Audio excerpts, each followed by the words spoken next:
What's good, y'all? This is a very special late live. I had an idea. I wanted to contribute something to the Toronto Raptors lexicon. I wanted to contribute something to the basketball lexicon. And one of my favorite forms of music is contrapuntal music. And I'm going to propose a theory called contrapuntal losing. The Toronto Raptors are one of the most fun teams in the league to watch. They're competitive almost every single night. They have taken teams like the Sacramento Kings, the Denver Nuggets, and also the Boston Celtics just last night to down to the wire. They've been competitive in these games. They play hard. They're a fun team to watch. This is not your Detroit Pistons of last year. This is not your Washington Wizards of the previous year. And there's a reason for that. The Toronto Raptors employ a lot of winners. So we're going to talk a little bit about winning. We're going to talk about losing. We're going to talk about what makes a winner. We're going to talk about what the Raptors are doing. And we're going to talk about what I mean by contrapuntal losing. Hit like on your way in. I appreciate it. If you're catching this from overseas, that's awesome. Jess Frank saying, I'm convinced Rob don't sleep. I love this man. All right. Well, I appreciate you, but I definitely do sleep. I'm up right now. Okay. I'm up. I'm starting my day right now. Okay. Well, it's not entirely true. I'm going to go back to sleep a little bit, but I start my day every single day at midnight. That's when everyone starts their day. That's when I start my day. And so I'm starting my day with a contribution called Contrapuntal Losing. Now, to those of you familiar with great cinema, you'll know that contrapuntal music is a really big part of some of your most dramatic cinematic moments. And there's a reason for that. It's very off-putting. It's somewhat jarring, right? Like to hear classical music to a violent bloodbath is very jarring, right? That's not what you're supposed to be hearing.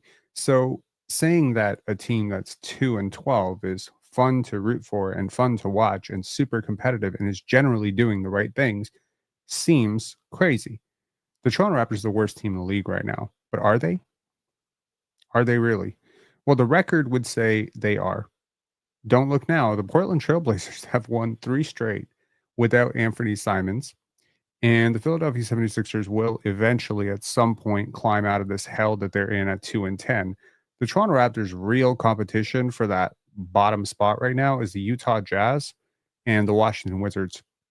And again, at some point, the Brooklyn Nets, the Chicago Bulls, these teams are going to pull the plug on their season. The Charlotte Hornets, who knows how many threes they're going to make or take.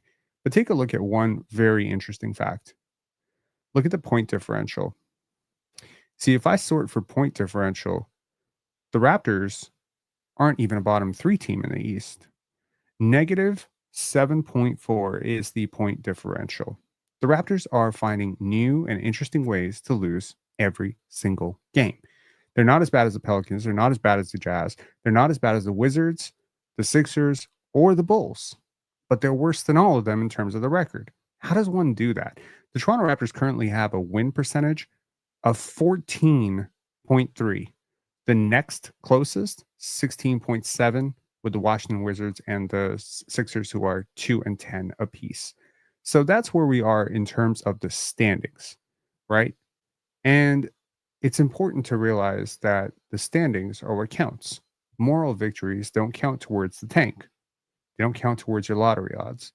All the NBA cares about when they put those lottery balls next to your name is how many wins did you have relative to competition. Doesn't matter that you were 10 games above 500 and then you fell off. It doesn't matter that you were really bad and became really good. At the end of the day, at the 82 game mark, when the season ends, those odds lock in once the play-in is done. Okay, once the play-in is done. It's possible that at some point the Raptors are going to be a lot better than this. But I want to talk a little bit about winning. And I want to tell you where this idea came from. And then at the end of this live, which isn't going to be super long, I have a lot to do right now, but I wanted to just briefly take a moment to be on the same time as our European fans waking up, because I know there are a lot of you who sometimes miss these lives because they're happening at 10 p.m. on the East Coast, and you always miss them. So once in a while, I like to do these late lives, especially also as a big thank you to this community for getting us over the 11,600 subscriber mark. Thank you very much. I really appreciate that. And I would super appreciate if you like this video, if you're grabbing this on your morning coffee or on your morning drive to work or whatever. But I do think that this is a positive message in general. And at the end of it, I'm going to share with you a challenge that I have for you and for me that we can do together to end the year. Okay. So, in terms of winning and losing, I want to tell you where this idea came from. It actually came from DeMar DeRozan. So, let me pull this off and let me pull that up.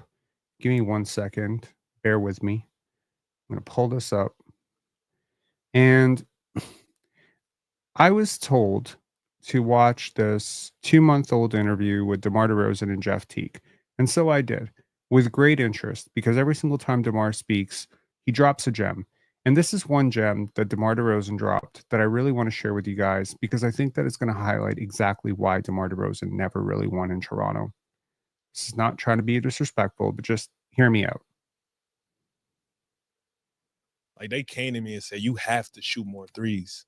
Like, you gotta give me do W this if you can hear this. And it was like, I'm like, why? Like, it was a year where I was a straight dickhead when it came to that. I'm like, why? Like, nobody can stop me doing this. Why do you want me to stop doing this? You know what I mean? They like, tried the analytics of the game. I hate it. Like, when that analytics shit started coming in the game, it used to make me so mad because not just for myself, even early on in my career, I used to look at it like, yo, what you telling these youngins that's coming up that need to learn the fundamentals of the game? You know what I mean? But it's inside out, not outside in, how the game is played. Like, understand. Again, because you feel me? Like, so it's like, so it's like, it's like, that's my like philosophy to where it's like, yo, it's bigger than just me, how I view the game, to where it's like, I want people to understand, like, this is the art of basketball. This is the art of what the game was built on. Like, everybody can't be a Steph Curry. Okay, so that's one part of it. I want to play the second part of it, which is Jeff Teague's hilarious contribution to this. Now, Jeff Teague is an incredible podcaster, and Jeff Teague was a one-time All-Star, which is a fact that is lost on a lot of people. His resume includes an NBA championship ring, which he won after playing 15 games for the 2021 Milwaukee Bucks. But here's what Jeff Teague said when he started talking about getting over the hump that was LeBron James, and specifically how he'd never won a playoff series or a playoff game against LeBron James, despite being on some pretty loaded teams with Atlanta. So take a listen. Man, I've never won a playoff game against him. We know. I've been in 4 series with this man. I got swept 4 times. It's crazy. I got a couple wins up. That's it. Listen, one time we was up 30. I swear to God, we was up 30. I was playing for the Pacers. The only way I played for the Pacers. We up 30, game 3. I'm like, I finally beat this dude, bro. He walking at halftime said, we good. We good, y'all. Everybody keep their head up. They were down 8 in the third quarter. I looked at them. I said, it's over. I said, they're going to beat us, bro. I'm doing everything in my power not to look like Paul. Shoot the ball, man. Take us home. I just want one win. I knew he wasn't going to beat them, but, man, I've never won a playoff game against them. We know. I've been. Okay. So that's the extent of what I wanted to show with that. But let me tell you why this is so relevant to what I'm talking about. Y'all remember... Do you guys remember? Also, hello to all of you, people from BC, which is awesome. People from Turkey, super cool. I know we have at least 6 listeners in Turkey. I know we have at least 200 listeners from Serbia. It's really cool. Like when I look at that number, 11,608 or 9 subscribers, I'm like, man, it's so global. We got listeners from so many places. So it's really nice to do a live for people who usually don't catch this. Do you remember when DeMar DeRozan and Kyle Lowry stood at the podium and DeMar DeRozan said, shoot, we would have won if we had LeBron James on our team too, right? Now, this comment is often very maligned and very criticized for good reason, because it is exactly the type of thing you never want to hear from a competitive basketball player. Right. was very much in line with the theory that sometimes teams used to beat themselves before they played Michael Jordan. There was such an aura to him. You listen to players who played against Michael Jordan, you listen to players who played against Kobe Bryant, you listen to players sometimes and you hear that they had a fear factor with these players. And it's largely because those players, whether they were down 20, up 20, they didn't seem to change too much. That's the winner effect in a nutshell, right? Players who win have a different mentality. Now, you get seduced by wingspan, athleticism, and all these things. You might get seduced by a 5-star recruit who jumps really high and scores nice buckets. But I am most invested in the 6 inches between your ears, or the 7 inches between your ears if your head is really big. That's the important part to me, because that's what's going to determine your success and failure when you inevitably get injured. That's going to determine how well you rehab after that injury. It's going to determine how well you bounce back after a tough night where you shot 2 for 12. That's also going to determine whether, if you shoot 1 for 7 in the first half, whether you're still going to keep shooting in the second half. Most people are not designed for winning. They're front runners. They win when it's convenient. They win when it's likely. They don't win against the odds, because winning against the odds is the hardest shit on earth. The reason I wanted to make this to do this podcast right now is because I think this ties so beautifully into life in general, but also in terms of what the basketball, the Raptors and what they're doing right now. Now, I want to paint the exact opposite of what Jeff Teague and DeMar DeRozan said or did with the Toronto Raptors' current franchise player, which is Scottie Barnes. How many times have you seen Scottie enter a fourth quarter where his team is down 10, 12, 15, 17 points and just rally off this massive comeback, seemingly by himself? That's tough. Players who are built like losing mentality, they don't do that very well, and they don't even try, because they're front runners. They're the type of players who who jack up shots when their team is up 25. Those are the guys who smile only when their shots go in, right? Those are the guys who work harder when on defense when their shot is falling, but then when their shot is not falling, they're lazy to get back on defense. Winning is very easy to spot in youth prospects, and that's one of the biggest reasons why I'm such a huge Cooper Flag fan, because whether or not that guy wins a national championship this year doesn't matter to me. He's probably not going to win a national championship. He's a winner through and through. That guy just breathes, lives basketball, winning basketball. Winning is a part of habits, but it's also in your mentality.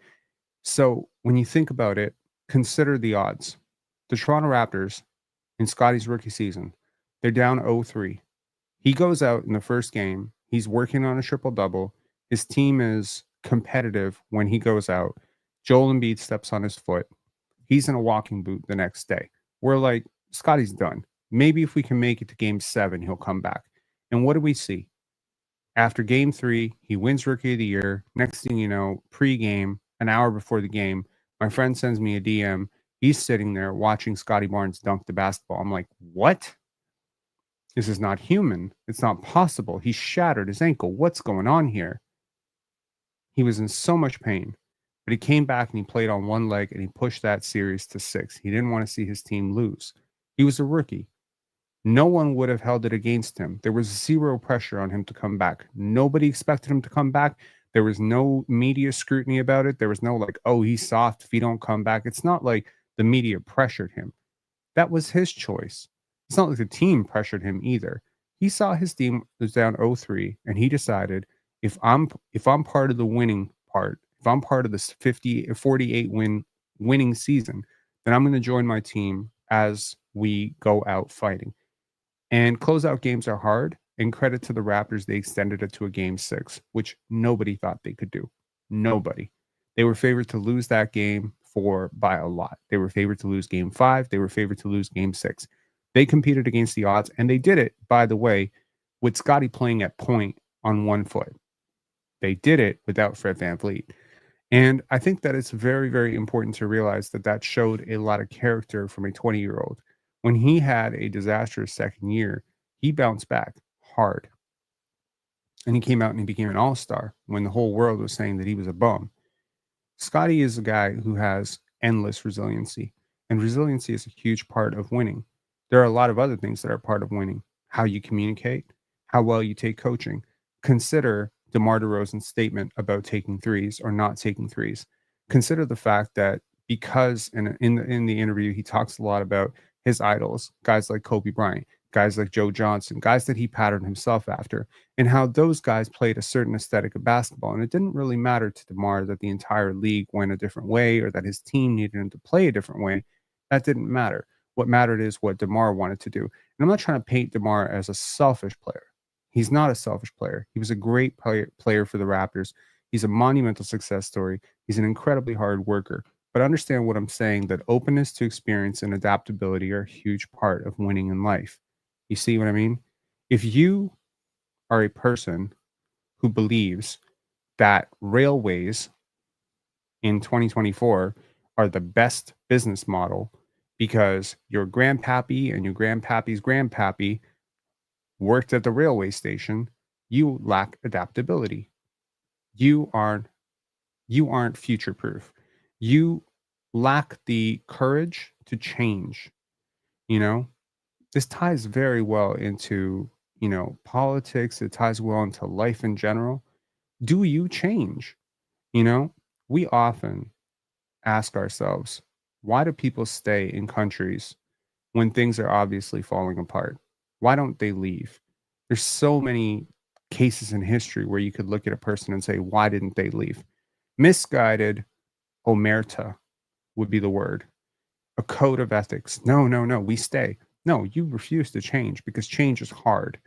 Scottie Barnes did not shoot a lot of threes at Montverde. Scottie Barnes did not shoot a lot of threes in high school. Scottie Barnes did not shoot a lot of threes in college.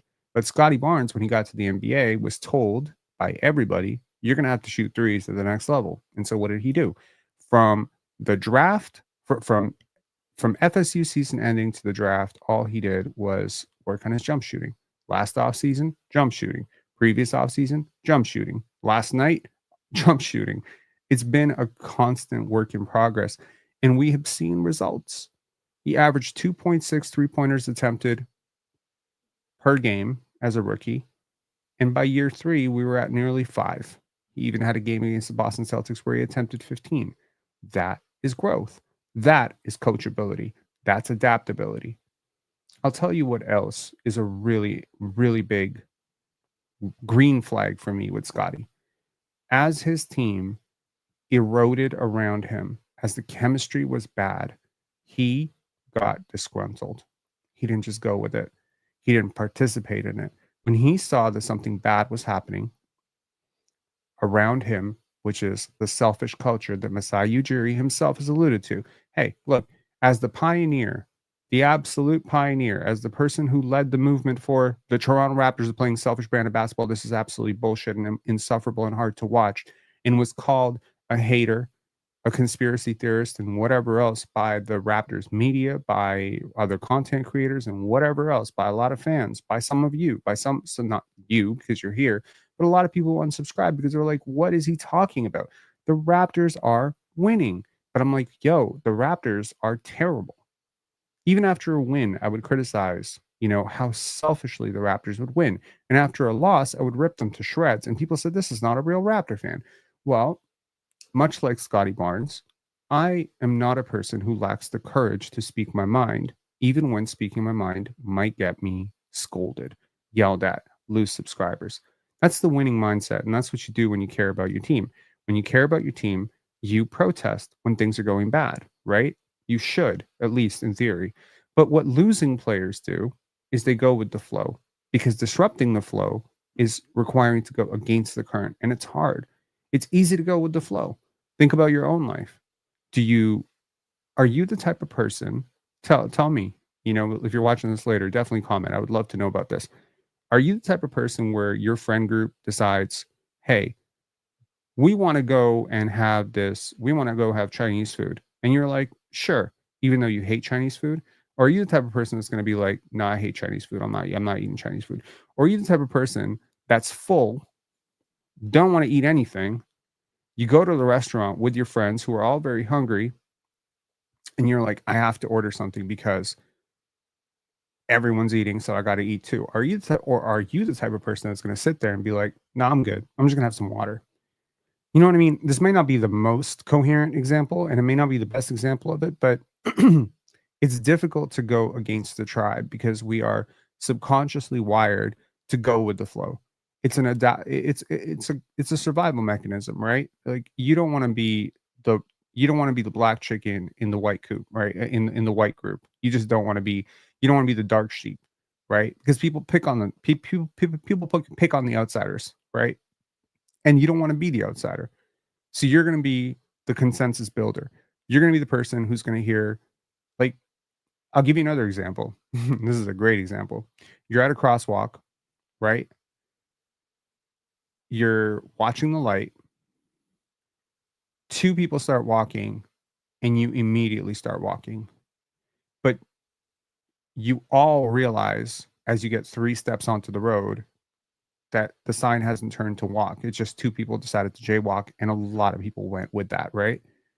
There's so many social experiments to show that most of us are followers and very few people are leaders. Winners are always leaders. Winners lead. You can put a whole bunch of leaders together. You can put a lot of people who don't build consensus, but rather disrupt consensus together and build a coherent team.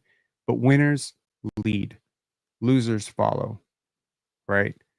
When you walk into a room, are you imposing culture on that room or are you absorbing culture in that room? That's really the concept here. Now, the Toronto Raptors, for their part, love winners.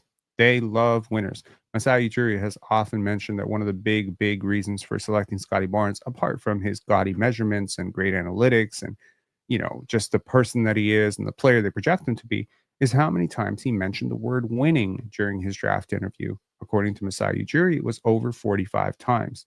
Scottie Barnes just wants to win. And so losing is really difficult with players who like to win. But what about habits, winning habits? Take a look at who the Raptors have currently been playing. Just take a look, because I don't think a lot of people talk about this. I don't think a lot of people know about this. So, if you don't follow college basketball, I wouldn't be surprised if you actually don't know about this. But here's something that might shock you.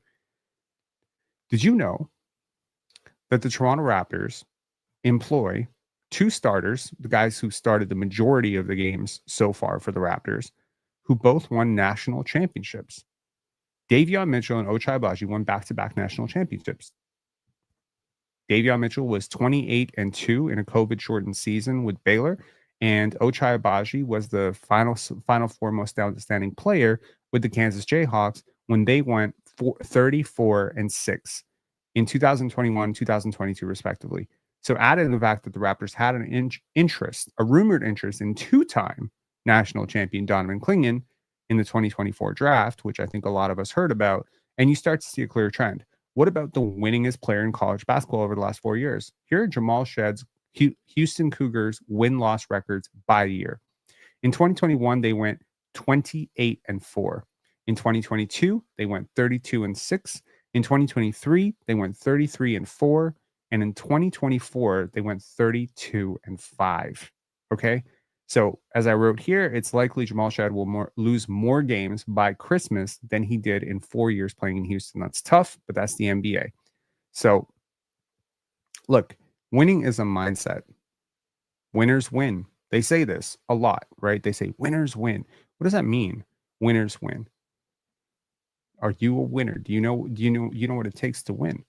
Winning is about consistency. It's about habits. It's about conflict resolution. Winning is about how you work. It's a process of how you work. It's how you take feedback. It's how you take criticism. It's how you take coaching. Winning is how you take care of yourself, your diet. You know what I mean? You can spot a winner very easily and you can shit test it endlessly. But let me tell you something that winners don't do.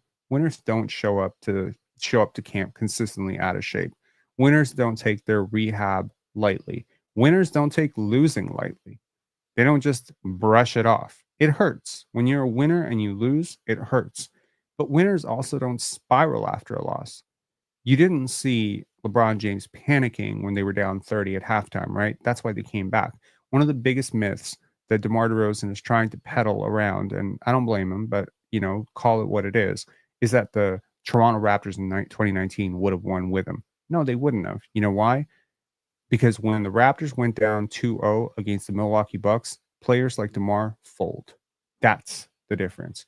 So you can have all the work ethic you want, and you can be a craftsman, and you can be obsessed with your craft, everything that DeMar is. But the will to win, that's what Kawhi had. You know what I mean? Kawhi was around winners. Everyone's a winner. Kawhi's a survivor, right?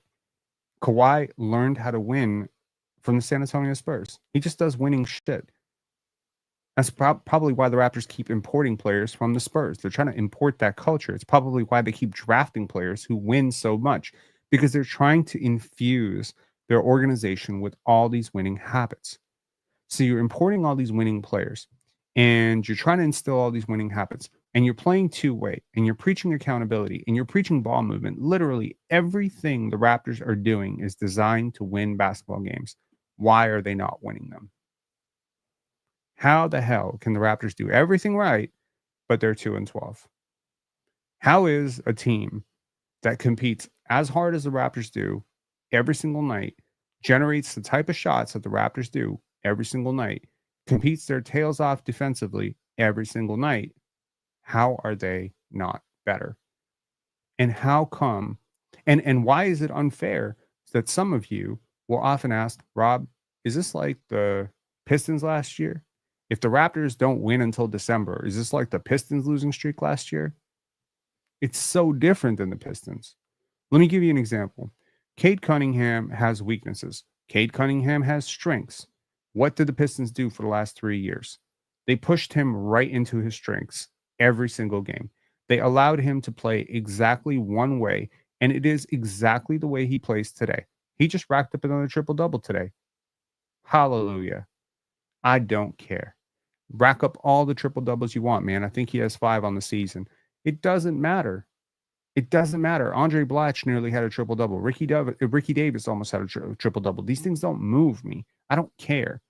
If RJ Barrett wanted to hunt for rebounds every single game, he could have a triple double literally every single night. This doesn't move me.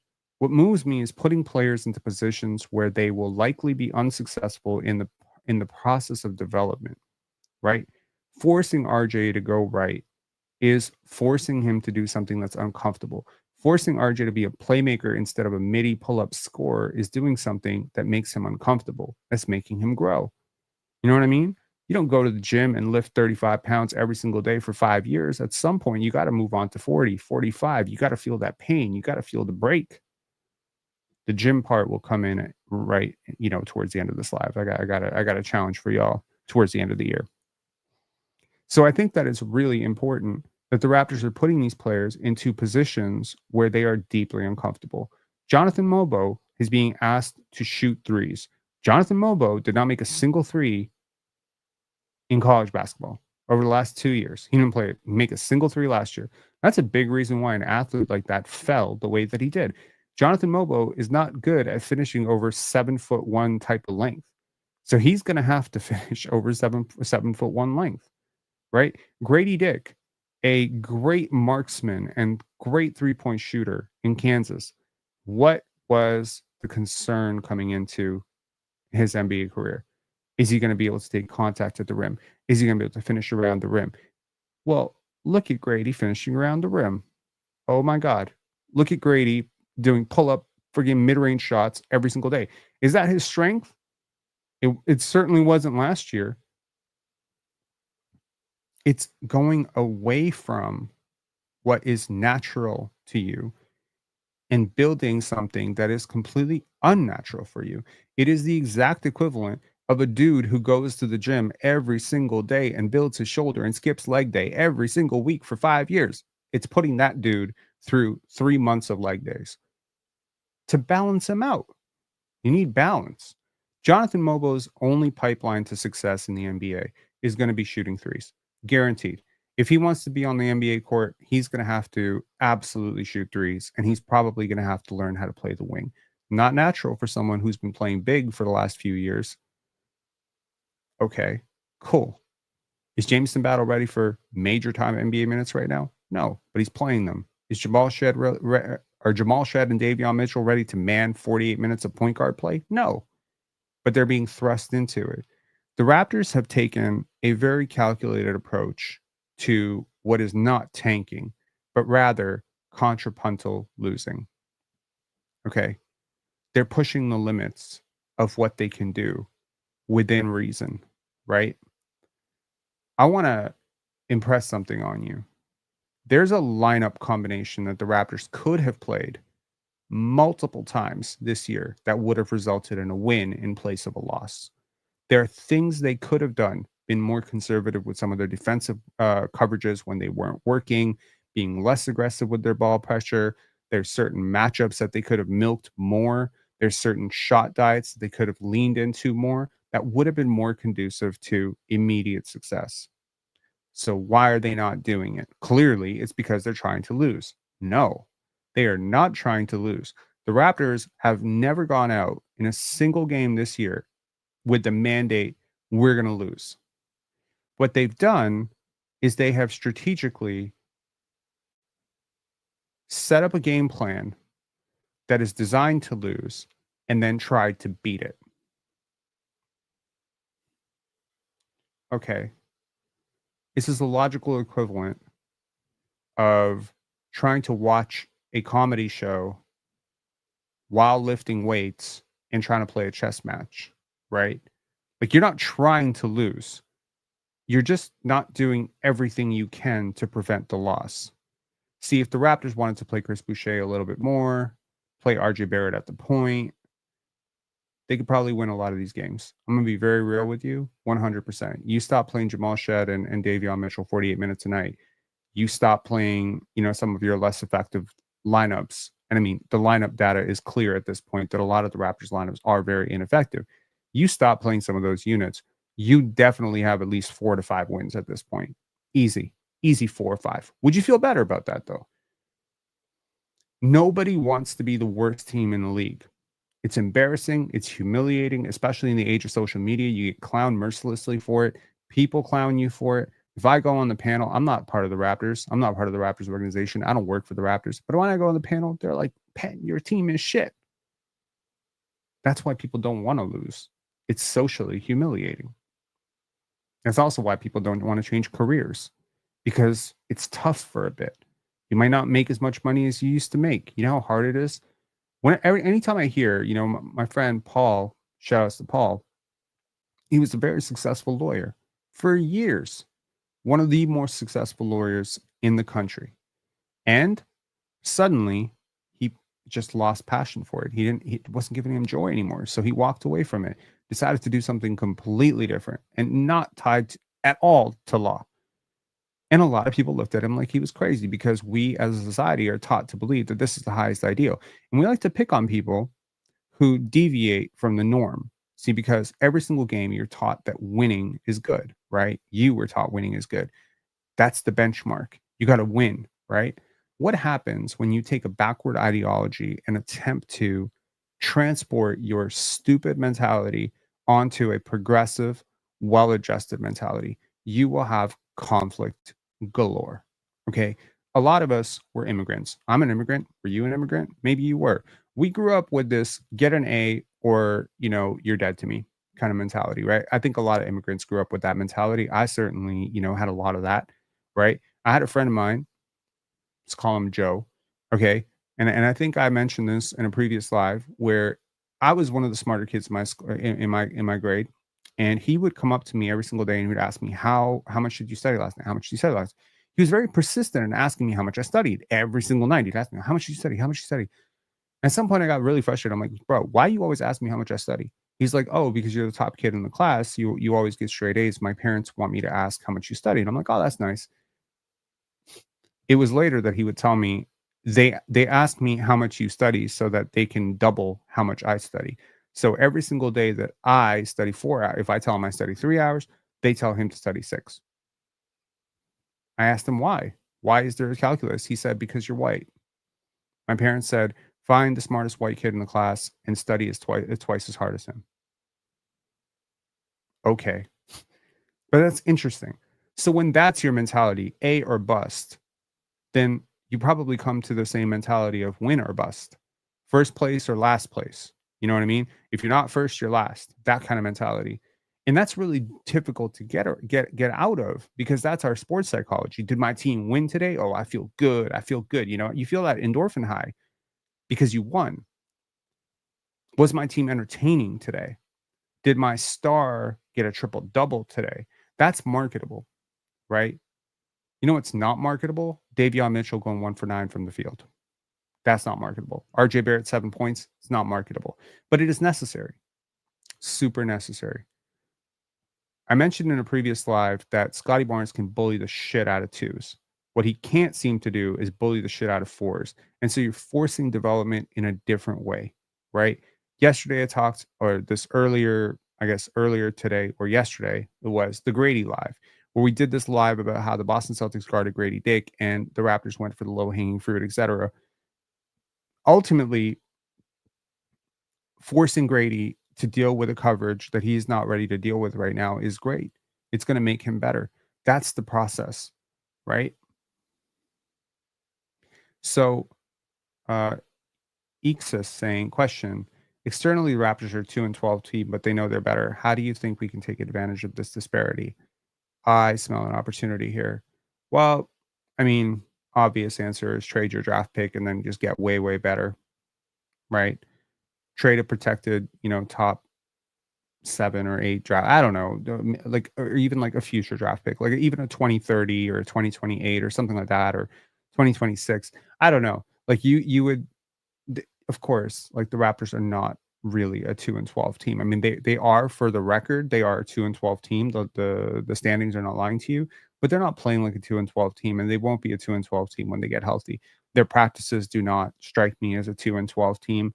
Their environment does not strike me as a 2-12 team. Their post-game interviews aren't 2-12. Their coach isn't a 2-12. None of these players are 2-12. Like, again, as I said, Jamal Shead is going to lose probably more games before Christmas than he did in 4 years in college, right? These are not losers. These are all winners. And when you put winners into interesting positions to lose, you can often get contrapuntal losing. So losing that doesn't look like losing, feel like losing. It doesn't drain you the way losing does. Because again, losing basketball teams play a certain way. They're usually selfish, right? They're usually inefficient. They're usually very lackluster on the defensive end. They don't really try very hard. They have a lot of bad habits. Losing is usually very obvious. The Raptors are the hardest working 2-12 team I think I've ever seen in my life. And again, I'll tell you, it's by design. They are doing that thing where you play a chess match. You know what I mean? Like, I don't know, like you ever seen grandmasters play like 14 games at once? Is that conducive to achieving 14 victories? No. And ideally, you would want to play them each at one at a time. It's a test. It's a stress test. It's supposed to make you better. You're supposed to memorize the board. It's a training exercise that grandmasters will do often to make themselves better. They'll play 14 games simultaneously against lesser matched opponents just to see how they can test it.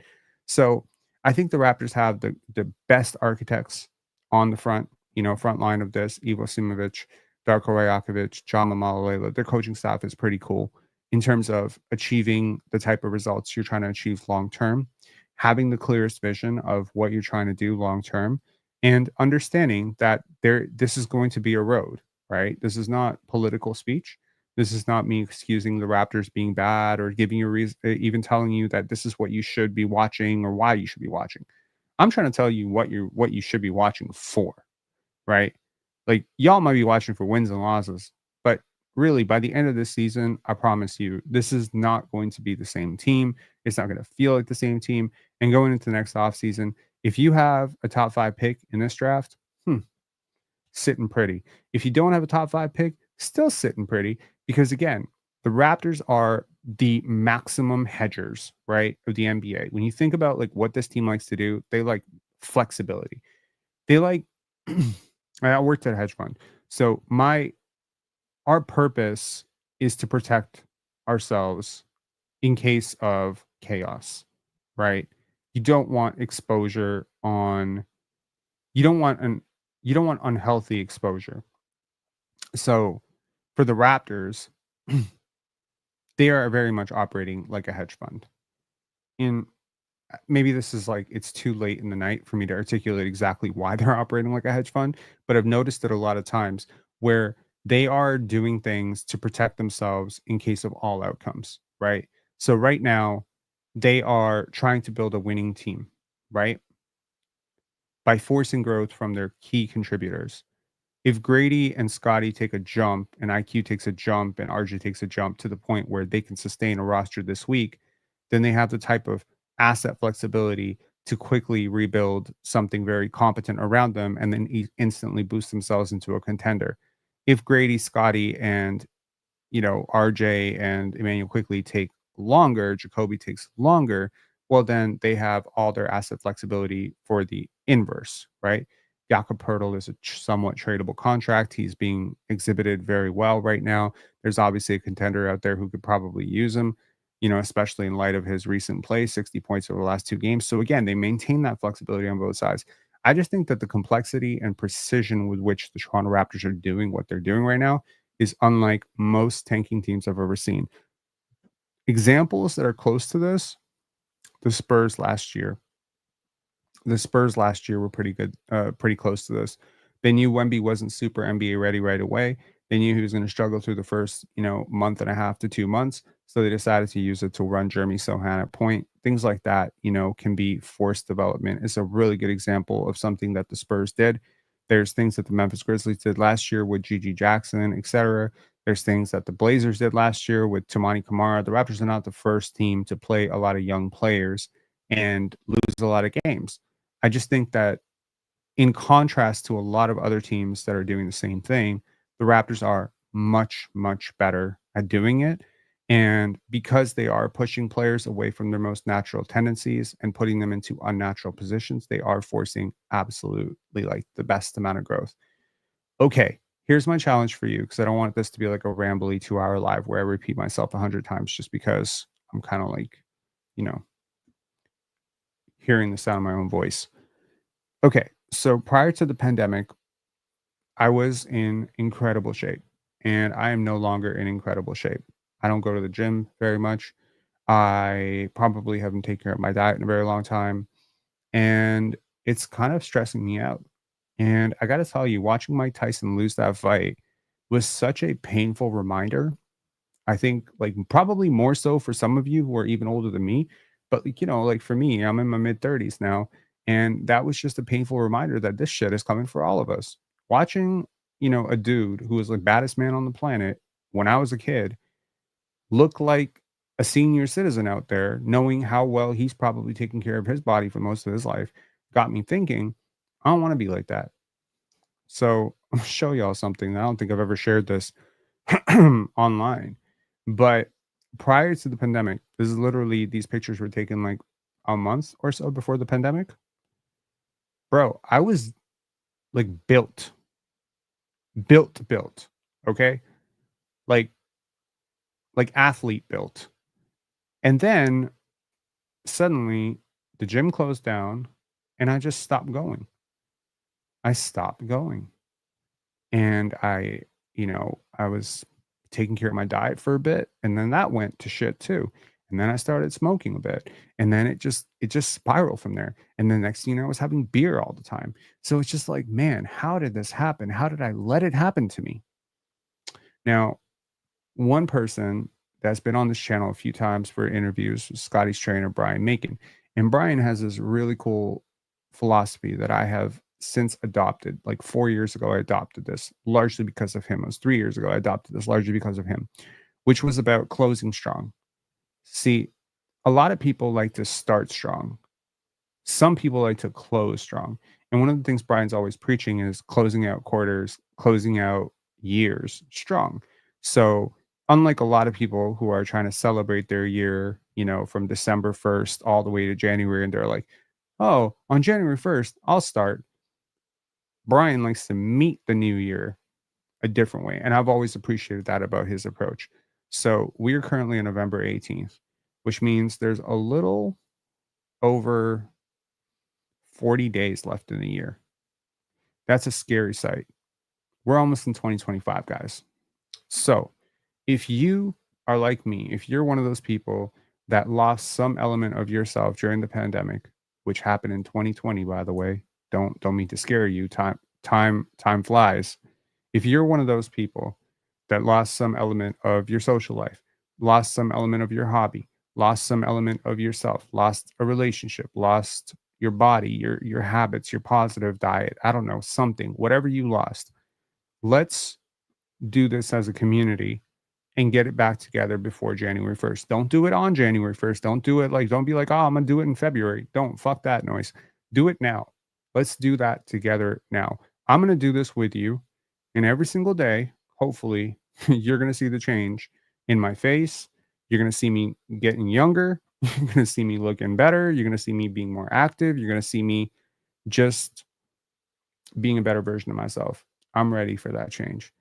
I think the last 4 years have been very draining for me for a lot of reasons. You know, partially it's the environment that I'm in, partially it's the people that I'm around sometimes. But I think I'm ready to just grab this, you know, by the balls.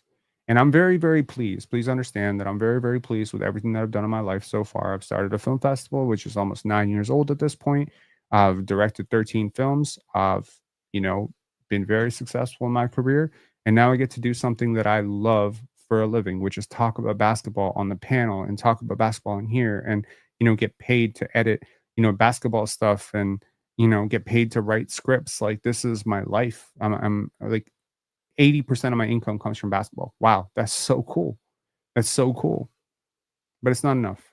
It's not enough when, you know, you don't feel like that energy when you wake up. It's not enough when you feel like you can't go for like a really long run anymore because you're so out of shape. So let's do this together. Let's keep each other accountable, you know, and what do we call it? I don't know. What do we call it? We call it the Jan 1st Club or the December 31st Club. That's too wordy. Give me a name. What should we call this? Like, if you're in this, let's you know, like consider this like a bit of a support group. So we can just do a check-in every single day. We just start the live and, you know, we'll just say like, I don't want to call it the brotherhood because I think that might exclude the women. And there's a lot of women, you know, who follow Pensar basketball. What will we call it?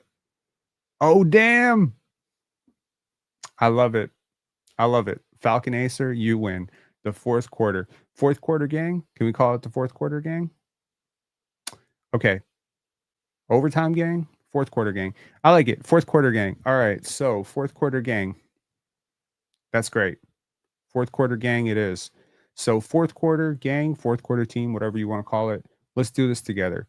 From this day, which is November 18th till January 1st, I want you to do something that's meaningful for you. And I really don't care what it is. Just decide something today that's meaningful for you and do it. If that's repairing a relationship with your kids, do it. If that's, you know, being there for your loved one, do it. If that's taking care of yourself physically, mentally, spiritually, do it. And if you need my help in any way, if there's anything I can do for you, reach out in the comments, reach out via email. I'm actually available and I'm happy to help. There's the third law, Newton's third law, which is every action has a opposite reaction, right? So when you do something good for yourself, good things will abound. So consider that, you know, a spiritual note for the night. And I hope that this is a great podcast for you. And Hydra, a member of the fourth quarter gang. All right, man. I'll talk to you guys later. Have a great day. Win. Just win. Peace.